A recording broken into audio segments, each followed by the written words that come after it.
family! Tara, samahan nyo kami ngayong araw. For today's video, sasamahan ko nga tong kapatid ko para maghanap ng mga school. Dahil malapit na nga rin siya mag-high school, naghahanap-hanap na nga rin siya ng mga school. Dito nga sa Japan, may mga open campus na pwede kang bumisita sa mga prepared mo na school para nga makapili ka ng maayos at maramdaman mo na rin yung ambience ng school nila. Itong school na pinuntahan nga namin, medyo malayo sa bahay. Biyahe ka nga ng 1 oras mahigit. School pala na to, more on music siya. Bawal na nga mag-video sa loob, kaya ayan, pinatay ko na yung camera. Fast forward, natapos na nga namin makita yung school. At dahil wala ring masyadong kainan dun sa station na yon, pumunta nga kami dito sa may food truck. Sabi niya nga sa akin, nagugutom na raw siya. Yayaya na naman ako sa Sukiya. Sabi ko, mag-curry na lang tayo. Buti na lang naalala ko na gusto niya rin ng curry, ng maiba-iba naman. Sobrang mapili kasi talaga nito sa pagkain. Kung hindi sa Saiseria, sa Sukiya kami kumakain o McDo, yun lang talaga yung kinakainan niya. Dasawa na nga kasi yung firso. Dito nga pala kami kumain sa may Kari Shokudo. Pagkatapos nga namin kumain dito, niyaya na naman ako mag-picture. Hindi ko na nga i-retake yan, napapagod na ako, naka 10 beses na ako nang sabi, hindi pa rin ma-perfect. Grabe, nakakabulol talaga. Ito na nga pala yung resulta ng picture namin. O diba, nagmukha lang kaming alien. Char!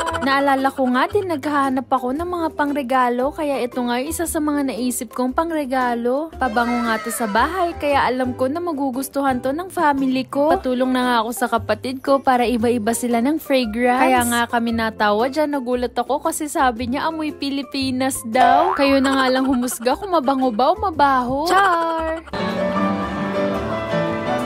I hope you enjoyed this vlog. Thank you for watching. それじゃあ、またね! Bye bye!